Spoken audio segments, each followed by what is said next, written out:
Guys come to page number 5.17. कोई good morning नहीं आज कोई गुड मॉर्निंग. चलो बे स्टार्ट करो, ऑलरेडी लेट हो गया. Come to page number 5.17. अच्छा 5.17 पेज स्टार्ट करने से पहले ऐश्वर्या मुझको बताएगी what is the meaning of indifference curve, और अभिजीत बताएगा what is the meaning of budget line. Budget line and indifference curve. Yes Aishwarya, जोर से बोलो.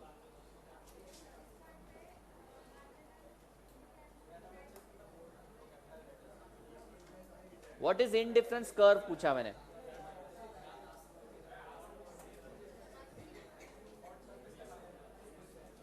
लेक्चर चालू है, बातें मत करो.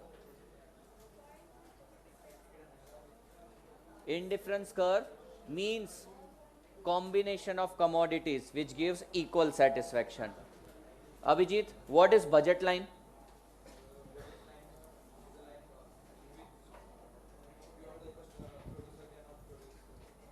नहीं, प्रोड्यूसर का कंसर्न ही नहीं आता बजट लाइन से.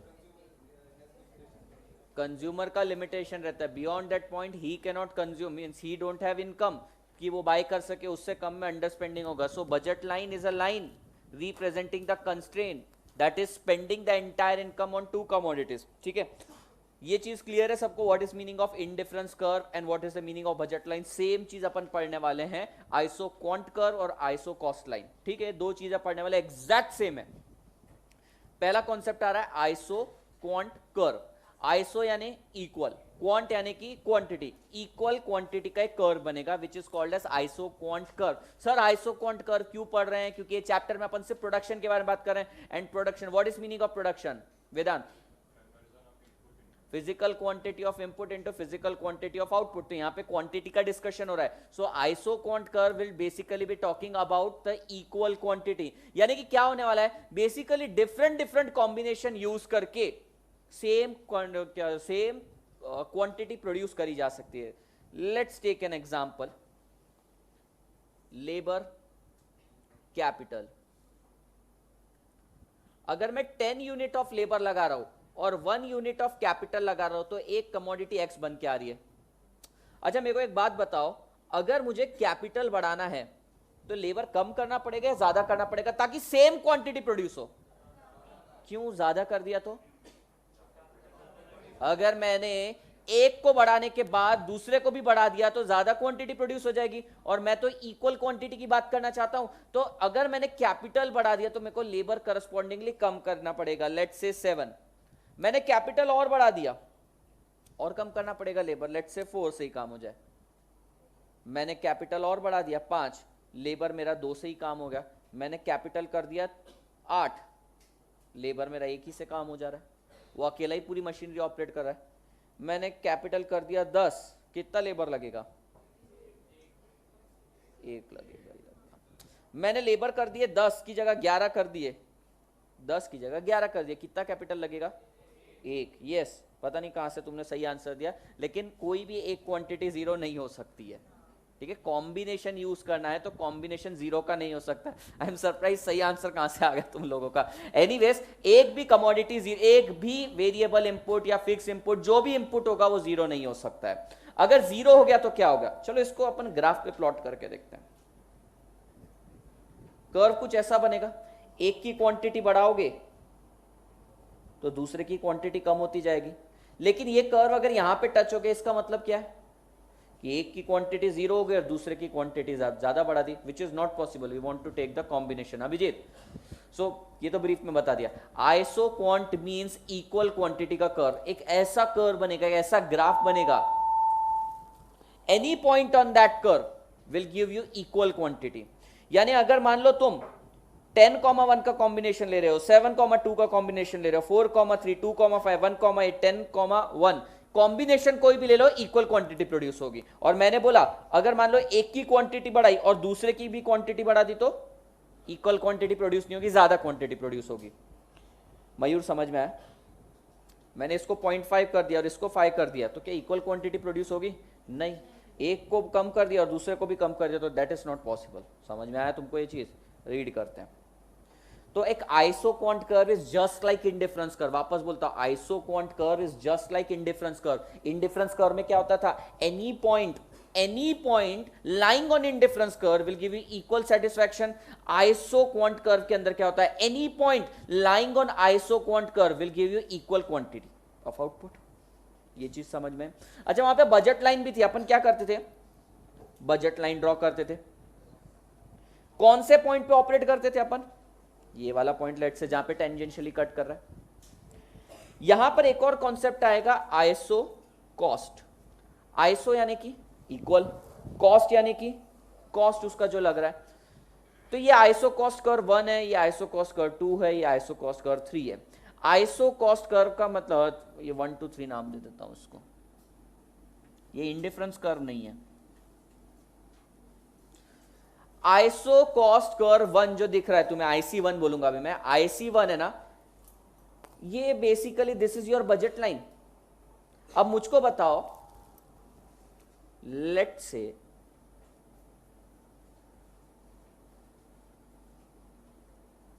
ये तुम्हारा आइसो क्वांट कर्व है, कौन से आइसो क्वांट कर्व पे तुम ऑपरेट करना चाहोगे, 1 2 3 या 4 पे? 1 पे क्यों? क्योंकि फार्दर फ्रॉम द ओरिजिन ज्यादा क्वांटिटी यहां पे प्रोड्यूस होगा. पर एक बजट लाइन भी आ गई, अब बताओ कहां पे ऑपरेट कर पाओगे? 3. Why not on 4? सर 4 में तो कम प्रोडक्शन हो रहा है, हमारा इंटेंशन क्या है, ज्यादा क्वांटिटी प्रोड्यूस करना. वैसे तो 1 को चूज करना चाहते थे, but it is out of our budget, it is out of our budget line. तो जो बजट लाइन वहां पे पड़ा था ना, यहां पर आइसो कॉस्ट बोलेंगे उसको, ठीक है. और ये जो इंडिफरेंस कर्व था, इंडिफरेंस कर्व क्या था, इक्वल सेटिस्फैक्शन दे रहा था. यहां पे आइसो क्वांट इक्वल क्वांटिटी देगा, बस इतना ही डिफरेंस है. और इक्विलिब्रियम कब स्टैब्लिश होगा, when slope of iso cost line is equals to slope of isoquant curve. That is when iso cost line tangentially cut the isoquant curve. समझ में?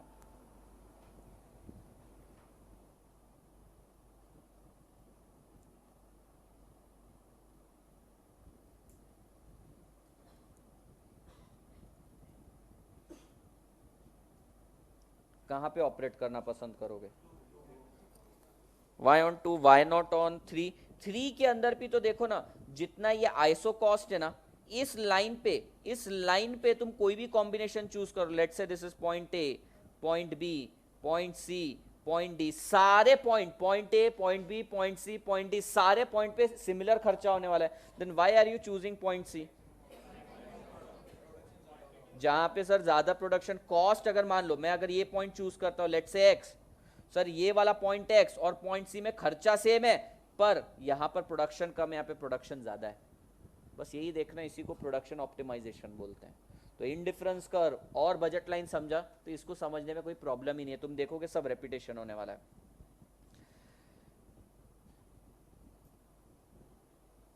आ जाओ आइसो क्वांट कर्व पे आ जाओ. आइसो चलना भाई.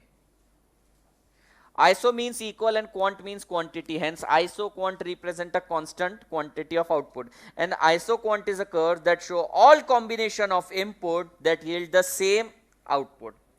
अब ये जो ग्राफ बना था, इसका अगर मैं ग्राफ बनाऊं कैपिटल और लेबर का, तो ग्राफ देखना कैसा बनेगा. यहां पे मैं लेता हूं कैपिटल, लेबर लेता हूं, यहां पे लेता हूं कैपिटल. पहले एक कमोडिटी को प्रोड्यूस करने के लिए 5 यूनिट ऑफ लेबर रख रहे थे और 9 unit of capital. 9 unit of capital and 5 unit of labour लग रहा था. तो पॉइंट वाज समवेयर हियर. मैं क्वाड्रेंट्स बताता हूं तुमको. 5,9 सॉरी 9,5 6,10 4,15 3,20. इसको प्लॉट करते हैं अपन ग्राफ पे. 9,5. अच्छा, अब मैं क्या कर रहा हूं, कैपिटल कम कर रहा हूं.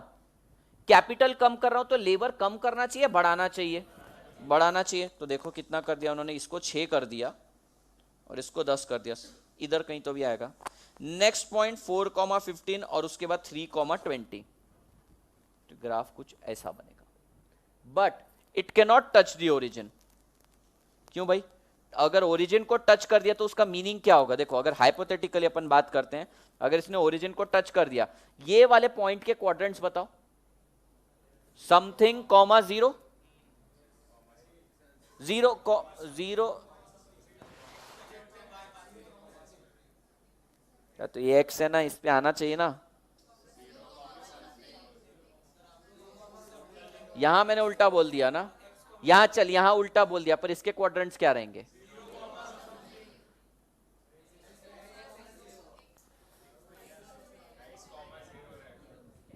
समथिंग कॉमा जीरो रहेगा ना, let's say x comma zero, और इसका zero comma x, let's say, हाँ जीरो कॉमा वाई, ठीक है भाई, मैथ्स नहीं पढ़ा था इसलिए वो मालूम है।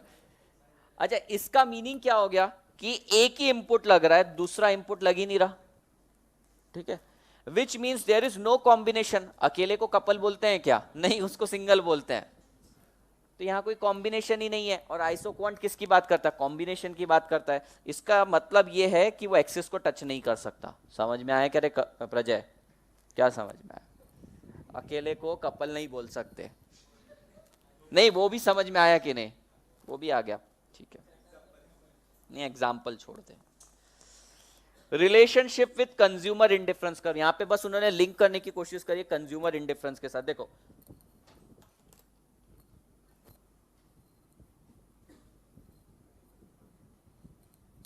पता नहीं कौन खेलता बैठता है इसके साथ ही जो हर बार।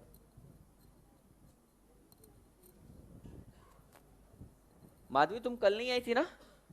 हाँ हाँ या ना? परसों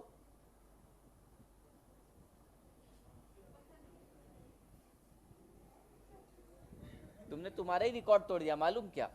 2 दिन कंटिन्यूसली बैक टू बैक आ गई तुम, बहुत बड़ी बात है तुम्हारे लिए। नहीं तो एक दिन आती हो, एक दिन छुट्टी होती है। रिलेशनशिप विद कंज्यूमर इंडिफरेंस कर। अक्षत, इंडिफरेंस कर क्या होता है? Any point lying on the consumer indifference curve. Prashant, any point lying on a consumer indifference curve will give you equal satisfaction. So any point lying on isoquant curve will give you equal quantity. अभी ऐसा link करेंगे बस। isoquant represent all those combination, underline करना, combination of inputs which are capable of producing the same level of output. पूरा ही underline कर लो, काम का है। और इसको ज्यादा अच्छे से। So the producer is indifferent to choose any combination.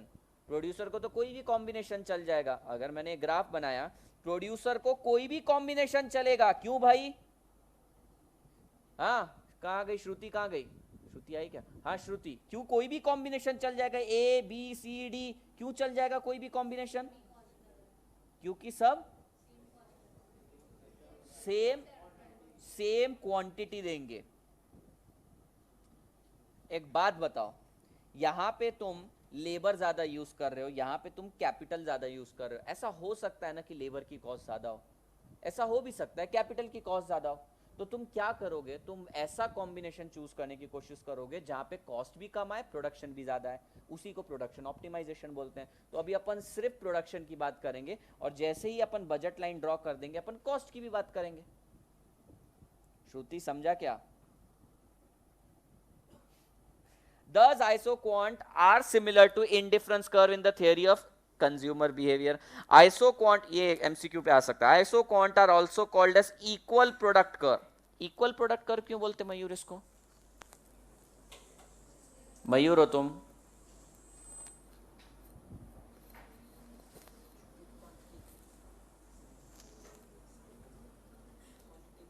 क्योंकि वो इक्वल क्वांटिटी देते हैं। अच्छा, उसको प्रोडक्शन इंडिफरेंस कर्व बोलते हैं। इंडिफरेंस कर्व नहीं, प्रोडक्शन इंडिफरेंस कर्व। क्यों भाई? मानसी क्यों? बहन क्यों? भाई बोलना गलत है ना उसको, बहन क्यों? नहीं, golden words are never repeated, वापस नहीं बोलता मैं। इंडिफरेंस इसलिए बोलते हैं क्योंकि प्रोड्यूसर इंडिफरेंट रहेगा, कोई भी कॉम्बिनेशन चूज कर ले। आइसो प्रोडक्ट कर्व भी बोलते हैं इसको। आइसो यानी कि equal, product. Iso quant, quant की जगह प्रोडक्ट वर्ड यूज कर दिया, ठीक है। तो नाम याद रखना तुम, इक्वल प्रोडक्ट, प्रोडक्शन इंडिफरन्स कर, आयसो प्रोडक्ट कर. समजलं का तुम्हाला? चला एक्झाम्पल बघा पुढच्या पेजवर.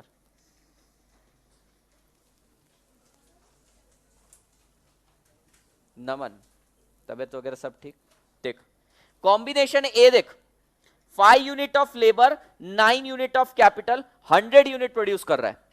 अब मैंने अगर लेबर को बढ़ा दिया तो कैपिटल कम करना ही पड़ेगा ना. ऋतुजा अगर कैपिटल भी बढ़ा दिया तो क्या हो जाएगा? आउटपुट बढ़ जाएगा. लेकिन हमको आउटपुट बढ़ाना थोड़ी, हमको आउटपुट इक्वल रखना है. इसलिए एक को बढ़ाया तो दूसरे को कम करना पड़ेगा. अगेन मैंने लेबर को बढ़ा दिया और बढ़ा दिया, करस्पॉन्डिंगली कैपिटल में को कम करते जाना पड़ा. समझ में आया क्या तुम्हें? Now we will calculate the marginal rate of substitution. What is marginal rate of substitution? MRS. वाह,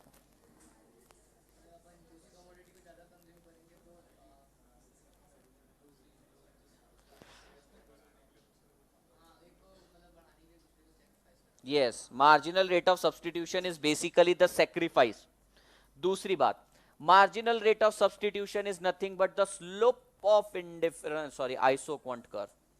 लिखो इसको, marginal rate of substitution is equals to slope of iso product curve. समझा क्या रे?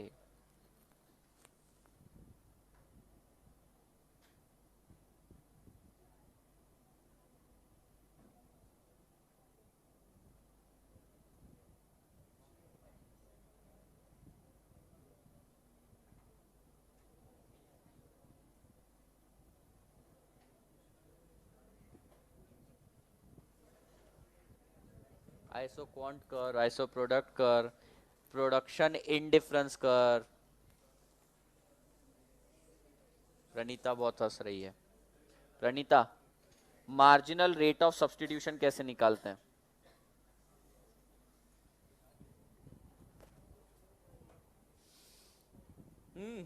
बोलो. अरे बहुत सिंपल है, तो रिकैप चल रहा है एक तरह से तुम्हारे लिए, है ना वेदांत? रुशान, बराबर है कि नहीं? रिकैप बराबर ही है. देखो क्या पता तू टांग तोड़ के, नहीं उल्टियां कर रहा था ना तू तो. सप्लाई जब पढ़ा, यूटिलिटी पढ़ा रहा था तब तेरे को उल्टियां हो रही थी क्या? 2 टाइम बीमार पड़ा.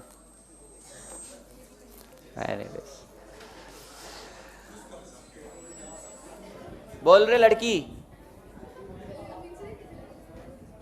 क्या बात कर रहे तुम? हाँ, बात नको करो जी. ओए लड़की, ओ पट्टी, बोलती क्या? बोलो. मैं एक पावर नैप ले लेता हूं 2-2.5 साल की, जब तक प्रणीता आंसर देगी. सो जाऊं स्लीपिंग ब्यूटी की तरह? नहीं, कैसा क्या नाम दिया, स्लीपिंग ब्यूटी की तरह बे. लेकिन मेरी प्रिंसेस, प्रिंस चार्मिंग था उसमें. प्रिंसेस कौन आएगी? नहीं आएगी, छोड़ो, नहीं सोना मेरे को. चल रहे लड़की, बोल.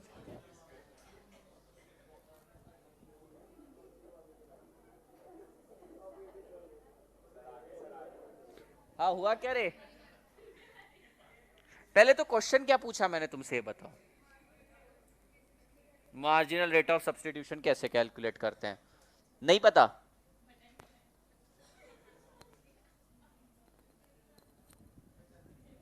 पागल है ये लड़की, पागल पागल है.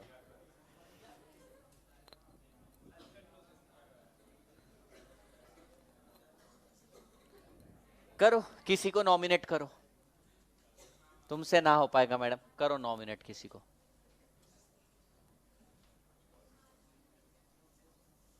तेजस, मार्जिनल रेट ऑफ सब्स्टिट्यूशन कैसे निकालते हैं?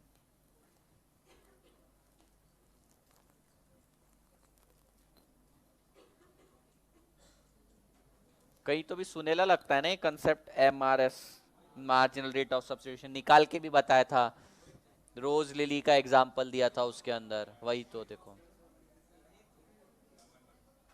नमन बताएगा, नमन बताएगा. MUX upon MUY, formula terms में सही बोल रहा है. यहां पर कैसे कैलकुलेट करेगा, वही पूछ रहा हूं.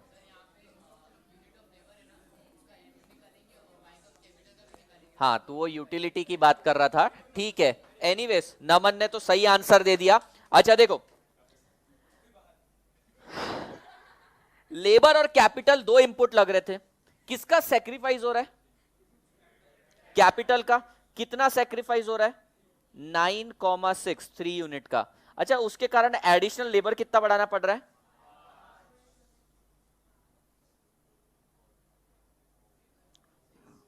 चलो लेबर का नहीं, सॉरी, कैपिटल का और सेक्रीफाइस कर दो 2,5.4 और सेक्रीफाइस करो इसका, कर दिया।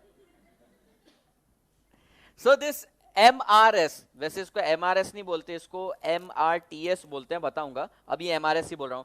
This marginal rate of substitution is showing a diminishing trend. Diminishing यानी कि गिरता जा रहा है।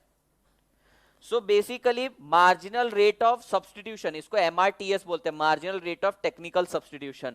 इसकी एक कर्व जो बनेगा, MRS कर्व बनेगा, इसकी प्रॉपर्टीज क्या रहेगी Sonali?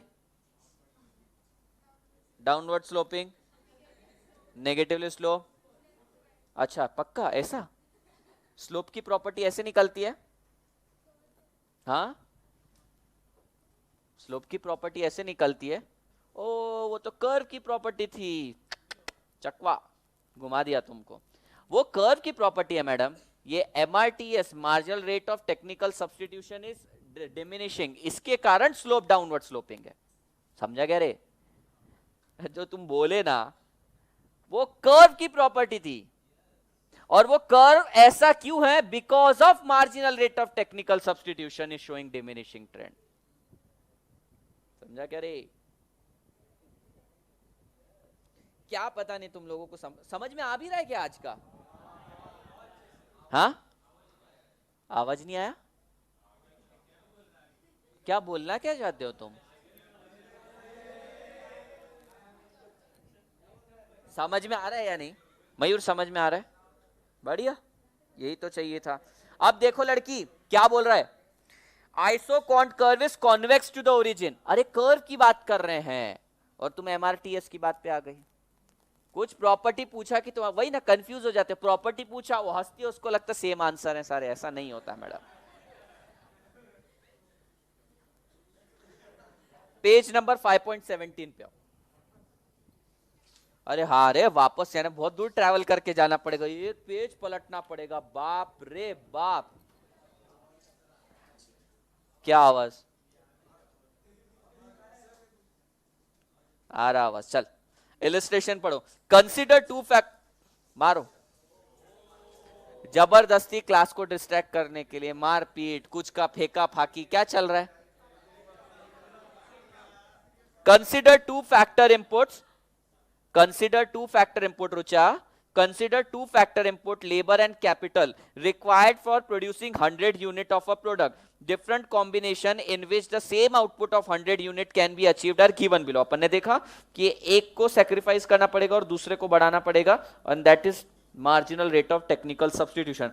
Marginal rate of technical substitution always shows a diminishing trend. क्यों भाई डिमिनिशिंग ट्रेंड क्यों? इंक्रीजिंग ट्रेंड क्यों नहीं है? इंक्रीजिंग ट्रेंड अगर होगा तो क्वांटिटी कांस्टेंट नहीं रहेगी, बढ़ जाएगी। यानी एक का सेक्रीफाइस करना पड़ेगा to keep the quantity equal. एक कमोडिटी का सेक्रीफाइस करना ही पड़ेगा, and whenever there is sacrifice the trend will be diminishing. Marginal rate of technical substitution is equals to change in capital divided by change in labour. Reverse can also happen, reverse can also happen. अगर example में अपन यहाँ पर, मैं एक काम करता हूँ, यहाँ लेबर ले लेता हूँ या कैपिटल ले लेता हूं, रिवर्स हो जाएगा।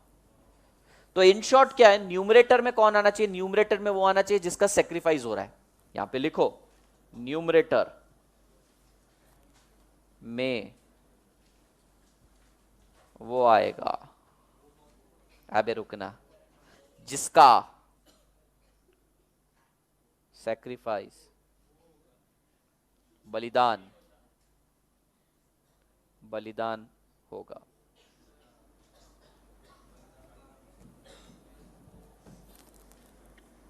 लिखो लिखो,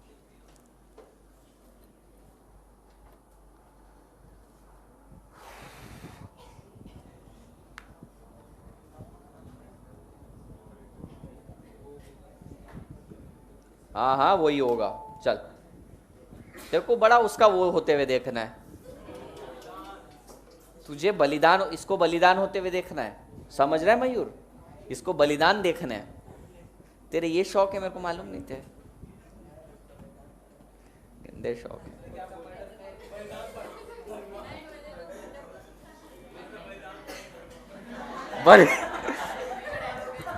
बलिदान परम धर्म।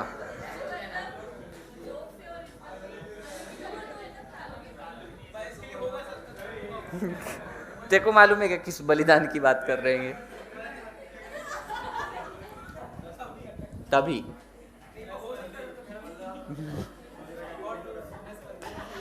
ए बावले, जिस दिन पकड़ के तेरे को ही ले जाएंगे, करवा देंगे, तेरे को ही तकलीफ होगी।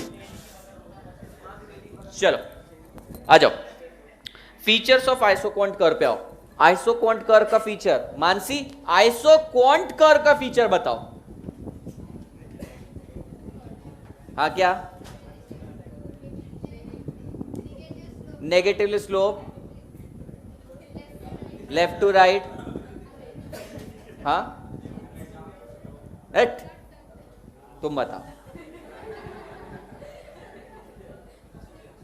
नेगेटिवली स्लोप, बिना देखे बोलो ना भाई। अरे वही है ना, पिछली बार गलत बोल दिया था, पिछली बार MRTS के लिए डाल दिया था तुमने वो। युक्ता, चलो अब से सोनाली से नहीं पूछेंगे अपन, सोनाली आंसर नहीं देती, दिस इज बैड। युक्ता, हाँ क्या बोल रहे?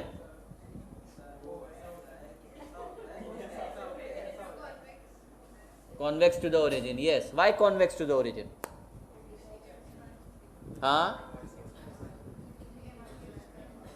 Because MRTS is showing diminishing trend. अगर MRTS diminishing की जगह constant trend रहेगा तो अबे स्ट्रेट लाइन नहीं है, ऐसी स्ट्रेट लाइन नहीं रहेगी, 45 डिग्री वाली लाइन रहेगी। So the downward sloping nature और कॉन्वेक्सिटी और नेगेटिवली स्लोप नहीं, convexity is because of MRTS, downward sloping curve is because of substitution effect. हाँ बोलो।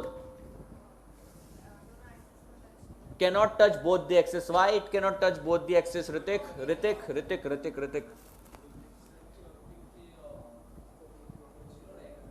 जीरो रहेगा and we are talking about the combination. तो अगर मान लो किसी एक्सिस को टच हो गया तो वहां का क्वाड्रेंट रहेगा zero and it is showing that only one input can produce the output which is not possible. क्या एक इनपुट से आउटपुट आता है? Not possible. We are not interested in the function. Function अंदर प्रोसेस क्या होता है, we are not interested in that. अपन जब इनपुट की बात कर रहे भाई, दो जन नहीं भाई, लेबर एंड कैपिटल लगते हैं। ओके, एक एक पॉइंट बोलते जाता हूं। लास्ट टाइम आ रहे हैं अपन, we are coming across for the last time. ये जो पॉइंट आ रहे हैं इसके बाद कहीं आने नहीं वाले, इसलिए बता रहा हूं। Isoquant curve are convex to the origin due to diminishing MRTS। लिखा है वहां पे? Yes. Isoquant curves are negatively sloped, that is downward from left to right, do not touch either axis, sense indicate that the output can be produced by using only one factor, which is not considered under the study of isoquant. An isoquant lying above the right, above and to the right of another isoquant represent higher level of output. और जो नीचे आ रहा है वो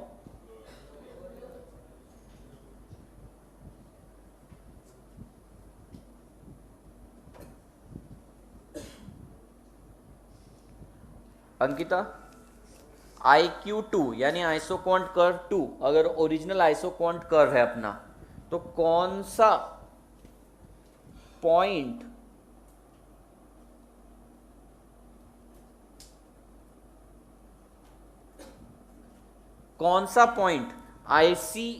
IQ2 पर है जो equal satisfaction देता है? कौन से? DEF, हाँ ABC। कौन सा आइसोक्वांट कर्व ज्यादा सेटिस्फैक्शन देता है? आइसोक्वांट कौन सा पॉइंट सबसे कम सेटिस्फैक्शन देता है? सेटिस्फैक्शन नहीं, प्रोडक्शन देता है। हाँ, कौन सा पॉइंट? GHI, यानी तुम्हें समझ गया, शाबाश। आज तुम लोग क्या खा के आए हो? RDX की पाव भाजी। अच्छा, कैन दिस हैपन? नो, क्यों भाई?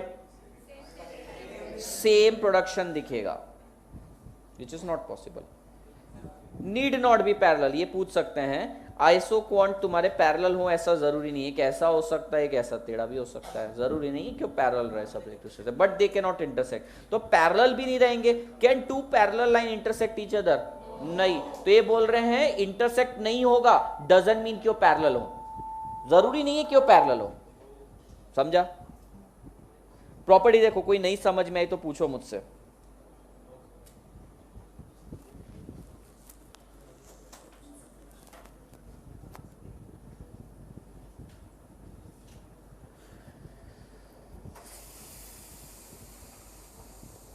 दो डायग्राम दे रखे हैं. कौन सा डायग्राम आइसो क्वांट कर्व का है? ये वाला क्या? ये वाला, ये वाला. तो कैसे दिखेगा? लेफ्ट वाला. लेफ्ट वाला. राइट वाला क्या है? वो तो सर बजट लाइन है, वो आइसो कॉस्ट लाइन है. कंज्यूमर का बजट है, उसको बजट लाइन बोलते हैं. प्रोड्यूसर के पास भी बजट रहता है प्रोडक्शन के लिए, उसको आइसो कॉस्ट लाइन बोलते हैं, बजट लाइन भी बोलते हैं. कोई पॉइंट नहीं समझा तो बताओ मुझे. सुमित बताएगा कि आइसो क्वांट कर्व कॉन्वेक्स क्यों होता है. इधर देख के सामने.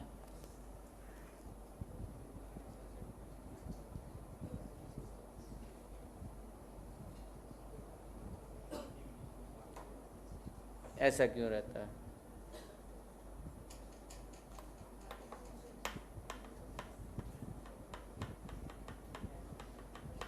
गौरी कहाँ है? गौरी बोलो. डिमिनिशिंग क्या होता है? क्या? Diminishing marginal rate of technical substitution. Diminishing MRTS के कारण कॉन्वेक्सिटी है इसके अंदर. कांस्टेंट होता तो स्ट्रेट लाइन आता. Next let's talk about iso cost line. Iso cost line shows the various alternative combination of two factor input which a firm can buy with a given amount of money. तो ये देखना,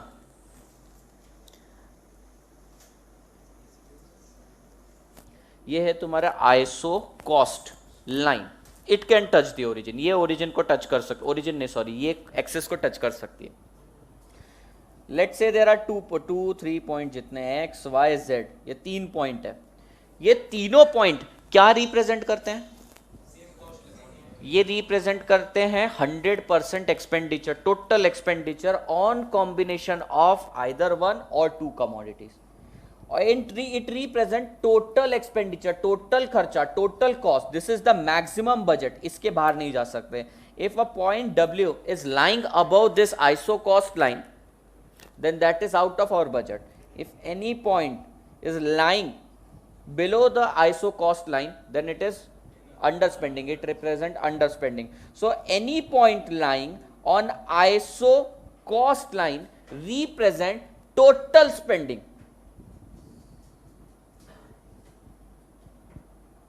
Total spending. यानी point X पे जो combination है, point Y पे combination, Z पे combination है, A पे कॉम्बिनेशन है, B पे कॉम्बिनेशन है, कोई भी कॉम्बिनेशन चूज कर लो, यहां पे तुम्हारा सारा बजट खत्म हो जाएगा. समझ में आया? अगर तुमने B की ज्यादा क्वांटिटी परचेस कर ली, इसको अपन नाम देते हैं कैपिटल, इसको बोलते हैं लेबर. अगर तुमने सिर्फ और सिर्फ कैपिटल यूज किया, लेबर यूज ही नहीं किया, बहुत ज्यादा कैपिटल यूज किया, तो भी पैसा खत्म हो जाएगा. अगर तुमने बहुत ज्यादा लेबर यूज किया लेकिन कैपिटल यूज नहीं किया, तो भी पैसा पूरा खत्म हो जाएगा. अगर तुमने इसका इन बिटवीन कोई कॉम्बिनेशन लिया, तो भी पूरा पैसा खत्म हो जाएगा. So iso cost line represent total spending by producer. ठीक है. अब देखो, अब इस पे अपन सुपर इंपोज करते हैं iso quant curve.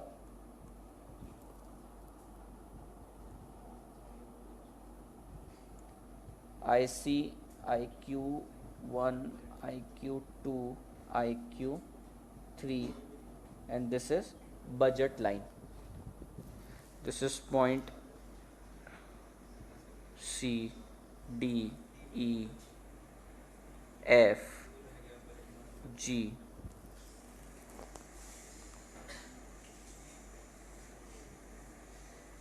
This is L, this point is T। समझ में आ रहा है क्या ग्राफ, या क्लीन ड्रॉ करूं? समझ में आ रहा है क्या पीछे वालों को? नहीं? कौन गाली देना चाहता था मैं अभी?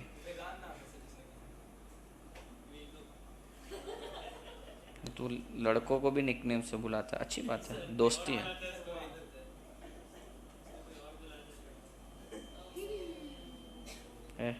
कैसे हंसते हो रे तुम?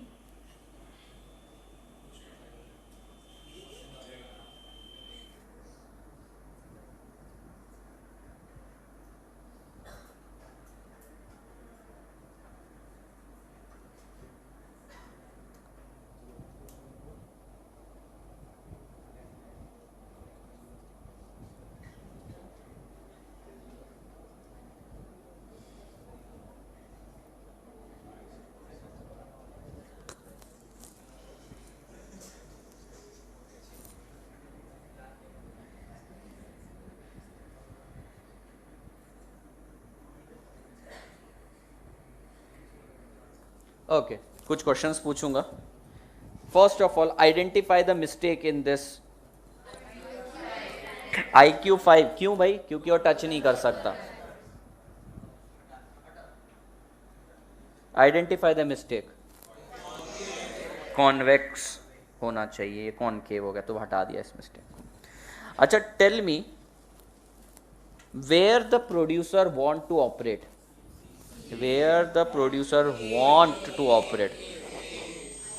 ए पे यानी आइसोक्वांट कर्व 1 पे कौन से पॉइंट पे प्रोड्यूसर ऑपरेट कर सकता है? कौन से पॉइंट पे कर सकता है? He can operate either on D, G और E। C नहीं कर सकता, C उसके बजट के बाहर है, औकात के बाहर है, ठीक है। तो out of D, E and G कौन सा पॉइंट चूज करेगा? Region higher and within budget है, यानी कि एक ऐसा पॉइंट है जहां पे तुम्हारी बजट लाइन और your iso cost curve is cutting tangentially your isoquant curve, ठीक है।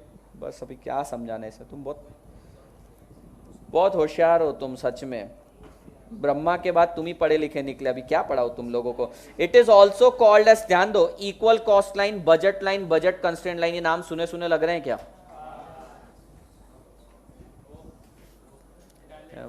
अब टैलेंट आ गया मेरे पे। चलो, all the point on the budget line, all the point on the budget line cost same to the firm, यानी कि कोई भी पॉइंट बजट लाइन पे आ जाए सेम कॉस्ट आने वाली है। क्या सेम प्रोडक्शन देगी? मैंने बोला एनी पॉइंट और ऑल द पॉइंट, सुन रहे, all the point lying on the budget line represent total spending. Does this mean कि जो भी पॉइंट उस पे है वो तुमको सेम प्रोडक्शन देगा? नहीं देगा, वो तो अपने को आइसोक्वांट कर्व से पता चलेगा। So all the point on the budget line would cost the firm same amount, whether the combination of factor input the firm, whatever the combination of factor input the firm chooses, the total cost to the firm remains same। यानी कि क्या, budget line के बारे में जब भी बात होगी तो total cost to the consumer और total cost to the producer remains the same. Various iso cost line represent different combination of factors with different outlay cost can be drawn in the manner similar to the ISO cost। ये छोड़ दो।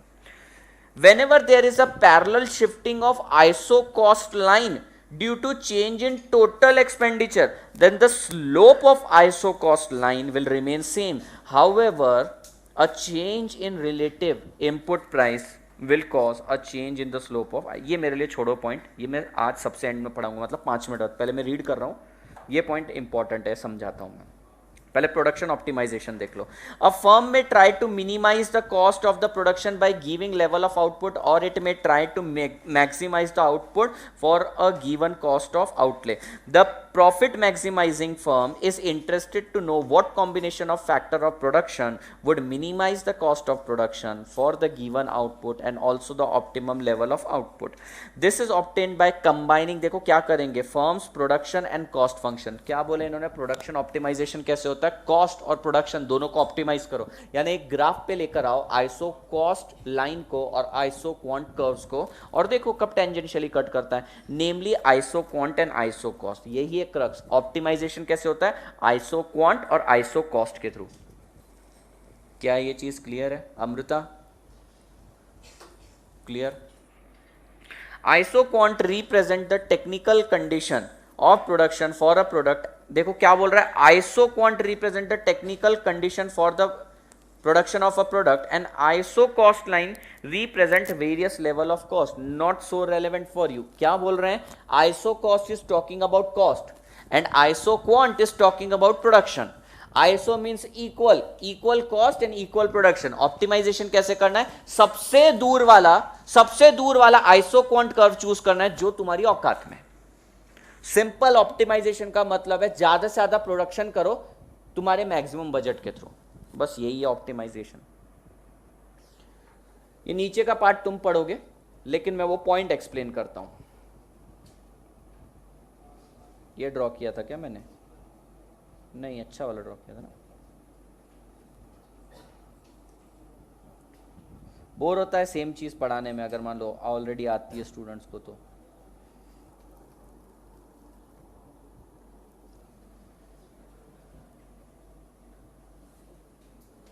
ये line है, line का slope कैसे निकालते हैं? कैसे निकालते slope of line? I am going to ask you few questions.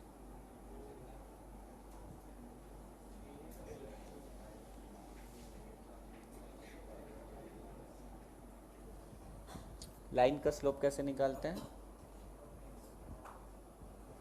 हाँ, तुम तो साइंस से हो ना, तुमने तो 12th तक साइंस पढ़ा है ना, कुछ तो पढ़ा होगा। कॉम्बिनेशन होना चाहिए, physics chemistry maths with accounts. Physics chemistry maths accounts का कॉम्बिनेशन। बोल बे, नीचे से खींचो तो स्लोप आएगा।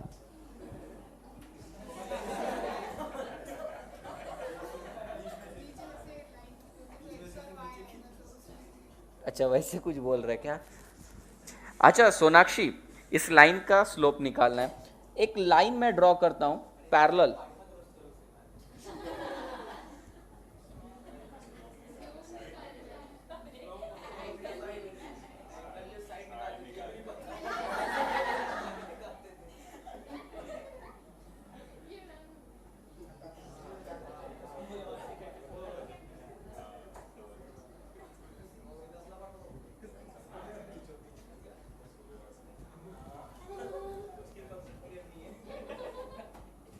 ए और बी एक दूसरे से पैरेलल है, ए और बी एक दूसरे से पैरेलल है। Slope of A and slope of B equal रहेंगे या अलग रहेंगे? ऐसे कैसे इक्वल रहेंगे? हाँ निकालो, लाइन खींच के निकालो। इक्वल है क्या मेरे को इतना बता। हाँ तुम मेरे को घुमा रहे हो। हाँ Rucha, slope of parallel line slope of parallel line 0 हो रहा है, इक्वल होता है। यानी ये लाइन ए है, इसका स्लोप निकालना है। मैंने एक पैरेलल लाइन बना दी तो क्या इसका स्लोप 0 हो जाएगा क्या? नहीं बे, इन दोनों का स्लोप इक्वल रहेगा। अभी तुम यहां बैठी हो, समझो ये घसरगुंडी पर तुम बैठी हो, या तुम्हें ये घसरगुंडी पर बिठा दिया, फर्क पड़ने वाला है क्या? नहीं नहीं नहीं, वैसा नहीं है। यानी कि इसका स्लोप इक्वल है ना, अब इसको ऐसी घसरगुंडी पे बिठा दिया, ले मर। स्लोप अलग है ना भाई इसका।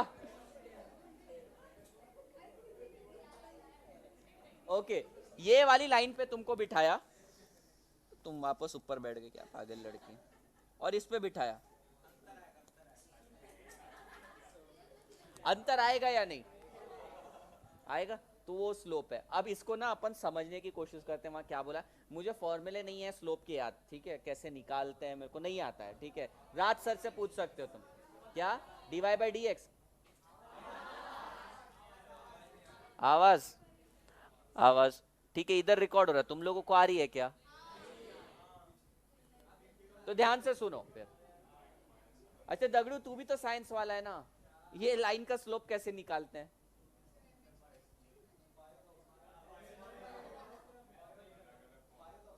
बायो था। बायो, अच्छा तो बायो के क्वेश्चन पूछे हम तुझसे। ओ जाने दो, रिकॉर्डिंग चालू है।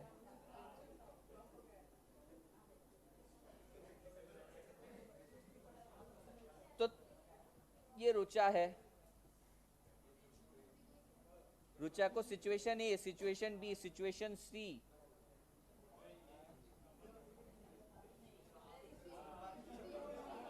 सिचुएशन डी में डाल दिया। रुचा मुझको बताओ कौन सी सिचुएशन ठीक है तुम्हारे लिए? ए और बी दोनों सेम है तुम्हारे लिए, क्योंकि स्लोप बराबर है, ज्यादा इंपैक्ट नहीं होगा। और ये वाले इसमें डी पे डाल दिया तो मुंह ही टूटेगा, सिर फूटेगा, मर जाओगी तुम। बोले शुभ शुभ बोलो, मरना नहीं है अभी उसको। तो ये यही बात कर रहे हैं, अगर तुम साइमल्टेनियसली तुम्हारा सुनो अब हाँ अभिजीत टेक्निकल पॉइंट आ रहा है अभी। जब आइसो कॉस्ट कर पूरा का पूरा शिफ्ट हो जाता है, स्लोप चेंज नहीं होता है।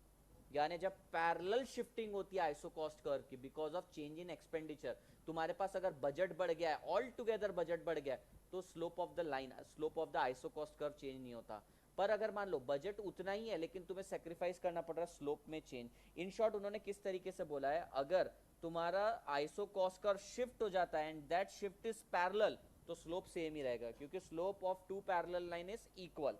अब ये वाला पैरेलल नहीं है, तुम्हारा ओरिजिनल आइसो क्वांट कर्व जो आइसो कॉस्ट कर्व जो था या लाइन था वो ए थी, ए से तुम डी पर पहुंच गए, क्या ये दोनों पैरेलल है ए और डी? नहीं, तो इनका स्लोप अलग हो जाएगा। इन्होंने उसको शिफ्टिंग ऑफ एक्सपेंडिचर के टर्म में पढ़ा। अब एक बार पढ़ो उसको क्या बोला है। Whenever there is a parallel shifting of iso cost line due to change in total expenditure, यानी कि तुम्हारा टोटली बजट बढ़ गया, then slope of the iso cost line would remain same.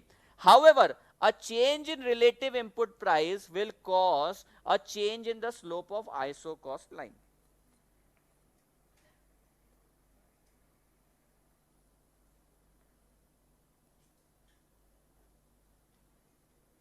अगर तुम्हारा total expenditure Payal, total expenditure change होने के कारण there is a parallel shifting in iso cost curve, तो दोनों का स्लोप सेम रहेगा। तुम इन शॉर्ट ऐसा समझो, दो पैरेलल लाइन का स्लोप इक्वल रहता है। लेकिन अगर लाइन पैरेलल नहीं है, और ऐसा क्यों हो रहा है ये, उसका रीजन बताया है उन्होंने।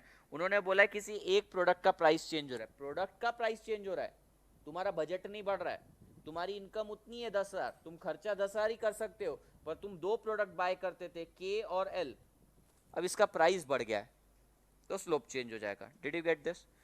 और ए टू बी शिफ्ट कब होगा? जब तुम्हारा बजट बढ़ जाएगा, प्राइस चेंज नहीं हो रहे, बजट बढ़ रहा है, इसलिए पैरेलल शिफ्ट। देखो बजट बढ़ गया, यहां पर तो रिलेटिव प्राइस चेंज होने के कारण तुम्हारा बजट कम भी हुआ है और बजट भी कम हुआ है, साथ ही साथ एक रिलेटिव प्रोपोर्शन भी उसका चेंज हो गया। पैरेलल जा रहे थे, अभी पैरेलल नहीं है। अब इसको और कैसे समझाना आई डोंट नो। उन्होंने तो जितना टेक्निकल टर्म्स में बताया था मैंने बता दिया। If there is a parallel shift in iso cost curve then slope will remain same. If the slope is changing because of change in sorry if iso cost curve is changing because of change in relative price of input, then the slope of line will not be same. क्या समझा? एक बार देखो, खुद को satisfy कर लो इस चीज से, समझ में आ रहा है तो, नहीं तो फिर मैं समझाऊं। स्वयं सेवी बन, खुद की सेवा कर, चल पढ़।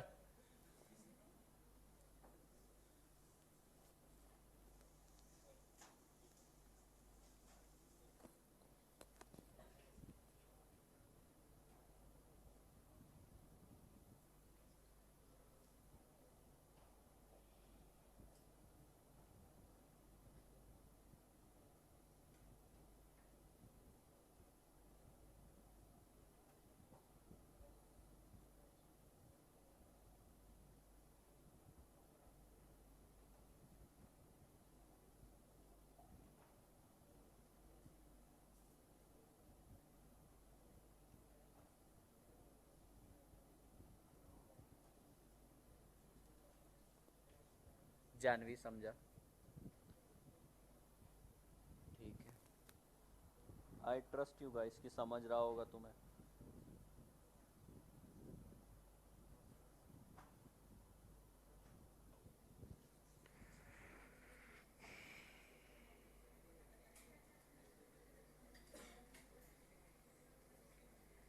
समझ में आया क्या? ठीक है, फिर अगला क्वेश्चन सुनो। अगर तुम पॉइंट ए से पॉइंट बी पर जा रहे हो, यानी तुम आइसोकॉस्ट ए से आइसोकॉस्ट बी पर जा रहे हो, तो क्या प्रोडक्शन सेम रहेगा या कम होगा या बढ़ेगा? ऑब्वियसली बढ़ेगा सर, ऐसा देखो सिखाते हैं आपको।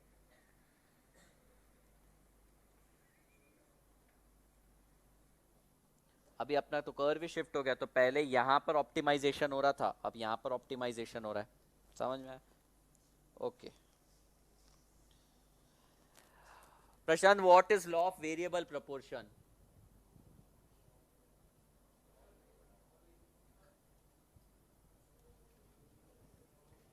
लॉ ऑफ वेरिएबल प्रोपोर्शन कब ऑपरेट होता है? बेसिक से जाते हैं। लॉ ऑफ वेरिएबल प्रोपोर्शन, हाँ, शॉर्ट रन। और लॉन्ग रन में क्या होता है? Law of return to scale. Tejas, what is the meaning of diminishing return to scale?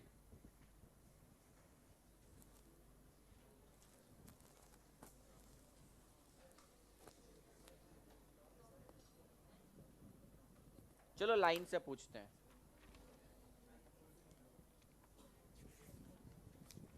What are the 4 factors of production? रुको ना, लाइन से, लाइन से। कुणाल हो तुम? कुणाल बोल रहे? यानी capital. What are the 4 methods of utility creation? What are the 4 types of utility creation?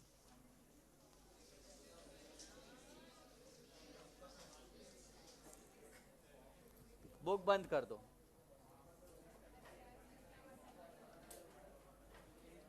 बंद कर।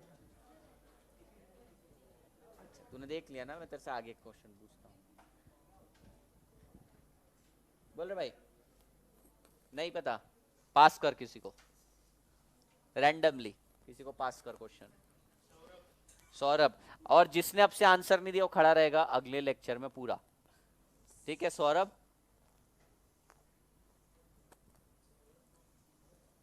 ऐसे नॉमिनेट करके तो तुम आधी क्लास को खड़ा कर दोगे। What are the 4 methods of utility creation? कर नॉमिनेट, नहीं आता ना?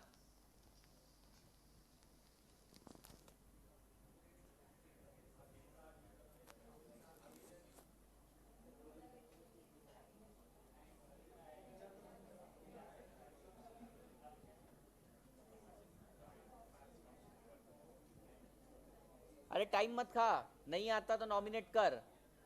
हाँ रोहन, देख लिया बुक में? चल बता। Form utility, place utility, time and personal utility. ठीक है, ठीक है, बता। टाइम यूटिलिटी मतलब नहीं, तेरे से आते हैं। What is point of inflection?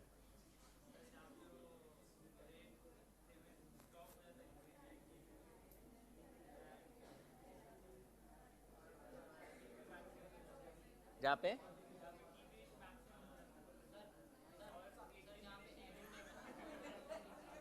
MU नहीं, MP.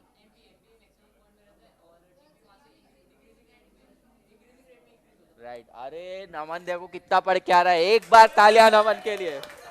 It is, he told it right, it is that point on TP, on total production curve, where MU is maximum, and after that point total production बढ़ भी रहा हो सकता है, कम भी हो सकता है, लेकिन वो पॉइंट के बाद से total production is increasing but at a diminishing rate.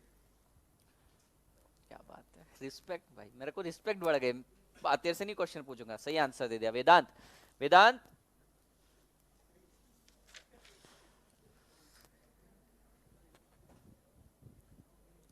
Vedanta labour की बार्गेनिंग पावर कैसी रहती है, स्ट्रॉन्ग या वीक? रुको, वेदांत हो तुम लोग? यानी कि वीक रहती है, लेकिन लेबर लॉ के थ्रू स्ट्रांग हो गए, तो वीक आंसर अगर क्वेश्चन में आया तो वीक बोलने का। सर्विस ऑफ हाउसवाइफ लेबर है क्या रे? क्यों रे, क्यों नहीं है? हाँ, लेकिन service of a maid servant, female maid servant, वो लेबर है क्या? क्यों? और वहां कोई लव और अफेक्शन भी नहीं है, लेकिन लव और अफेक्शन आ गया तो वो लेबर नहीं है, इकोनॉमिक रिवॉर्ड। तो तू ही बता दे, तू इकोनॉमिक रिवॉर्ड देता है, but is their love and affection? मतलब तुम प्यार नहीं है, पैसा दे देता है उसको। अरे बाप रे, ओ माय गॉड।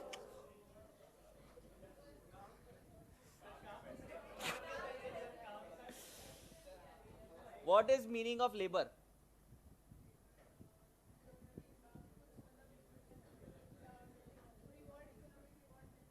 फिजिकल और mental exertion for economic reward.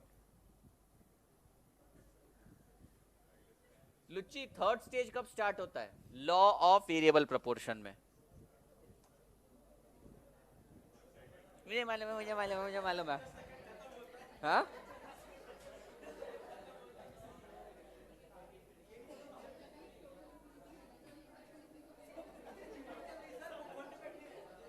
क्या बोल रहे?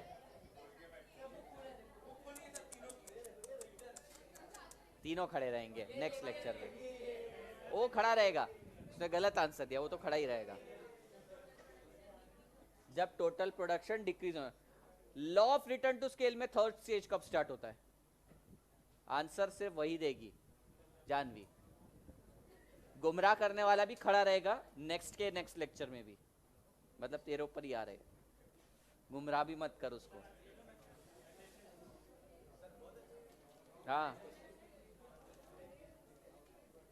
Law of return to scale में थर्ड स्टेज कब ऑपरेट होता है? जल्दी बताओ।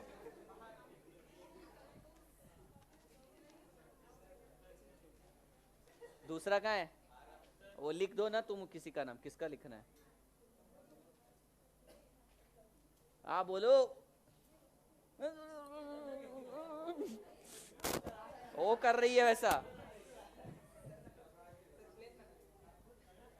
उसी पर बैठ के उड़ो। ए लड़की, नहीं पता? तुम बोलो, नॉमिनेट करो, नॉमिनेट करो। हाँ, तुम्हें तो खड़ा रहना ही है। वेदांत। हाँ, वो खड़ा नहीं रहेगा, तुम्हें खुंदस निकालनी तो निकाल सकती हो अभी। वो खड़ा रहेगा। अरे वो, हाँ चल, तूने आंसर दे दिया तो देखो खड़ा नहीं रहना पड़ेगा। Law of return to scale के अंदर थर्ड स्टेज कब स्टार्ट होता है?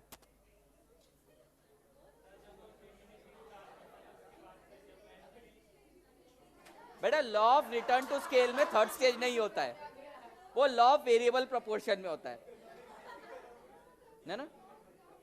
ओहो, खड़ा तो देखो रहना पड़ेगा, 3 लेक्चर हो गए अब तो। ठीक है, फर्स्ट स्टेज कब से स्टार्ट होता है? नहीं, तुम खड़े रहोगी अब मैं बीमार हूं। तुम कब स्टार्ट होता है?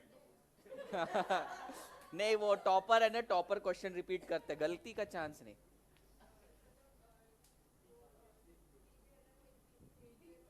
एक मिनट रे, ये इसको भी खड़ा करेंगे।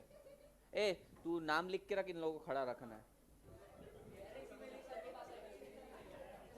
उसी पे टिक मार देना इनके। अरे रुको, हाँ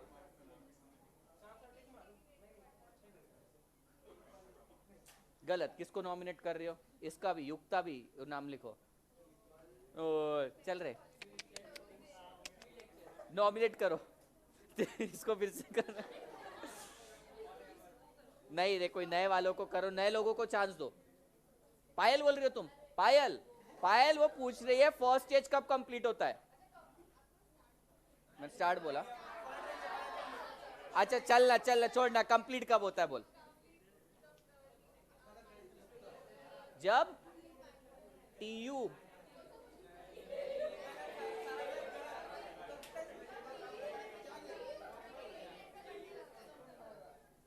गलत। पायल, उसने तुम्हें नॉमिनेट किया, बहुत जलती है तुमसे वो।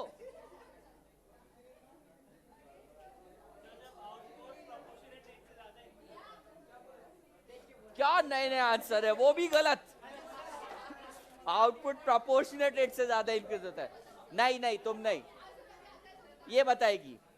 हाँ, क्या? हाँ तू, यस, जब एमपी और एपी इंटरसेक्ट करते हैं, an MP curve cuts AP curve from above. क्या बोल रही थी नशे, टोटल यूटिलिटी टीयू कर रही है।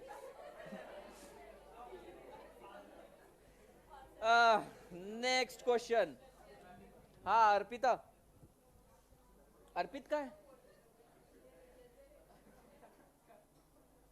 कैपिटल फॉर्मेशन का स्टेजेस बताओ।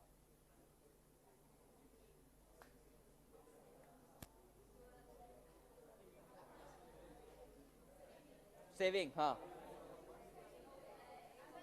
सेविंग, सेविंग के बाद हाँ होता है ना, उसके बाद मोबिलाइजेशन ऑफ सेविंग, हाँ उसको इन्वेस्टमेंट बोलते हैं। टेक्निकल टर्म्स तो खा रही हो तुम, आधी खड़ी रहना।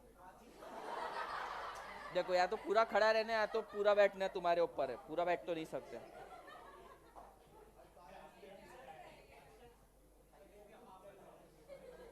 एंटरप्रेन्योर के फंक्शन बताओ, एंटरप्रेन्योर के फंक्शंस बताओ।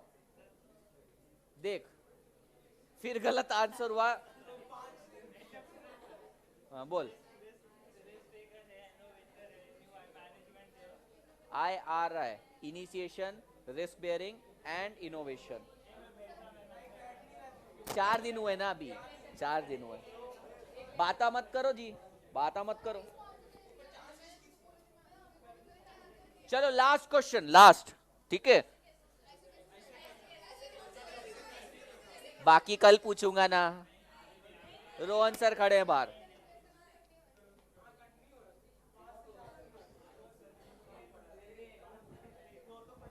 पांच ऑब्जेक्टिव बताओ तुम, 5 ऑब्जेक्टिव। किसके? हाँ तुम। ऑर्गेनिक ऑब्जेक्टिव के अंदर भी 3 ऑब्जेक्टिव है, वो बताएगी छोटी प्रियंका। रुको, हाँ बोलो जल्दी, फास्ट जल्दी बोलो। सर्वाइवल, ग्रोथ, हाँ आगे। Economic objective, yes. Human objective, social objective, national objective. क्या बात है, 7 तोपों की सलामी, 7 तोपों का मुंह तुम्हारी तरफ ही होगा। कॉब डगलस प्रोडक्शन फंक्शन बताएगी सबसे होनहार बच्चा इस क्लास का, सत्वा।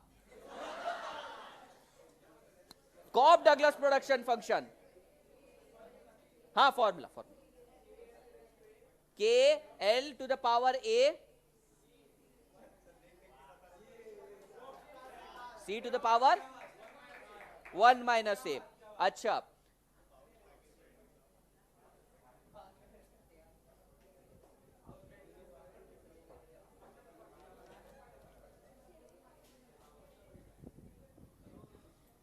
कौन है? जागृति। ऐसा लग रहा है तुम बता पाओगी कि जो प्रोड्यूसर है वो कौन से स्टेज में ऑपरेट करना चाहता है। Stage 1, stage 2, stage 3। रुको, तुम सब जागृति हो तो आंसर दे। तू जागृति है? जागृति, गौरी, श्रुति, हर एक चीज। अरे तू उसके साथ मत रहा कर। तू समझ रहा है क्या कि नहीं, मैं तेरे को बता रहा हूं कि क्या रहता है ना, प्रोसेस रहता है, दोनों पार्टी का इन्वॉल्वमेंट चाहिए रहता है। सारी चीजें तू अकेले नहीं कर सकेगा, मैं तेरे को बता रहा हूं। उसके जैसा मत बन। हाँ तो बोलता भी नहीं है, बोलने देता भी नहीं होगा, तू तेरे ही काम करता होगा। ओ कहाँ है रे? हाँ क्यों? हाँ क्यों ना बे, बताओ ना क्यों। हाँ मजा आता है। ये क्या आंसर है? चलो भाई बोलो एक बार।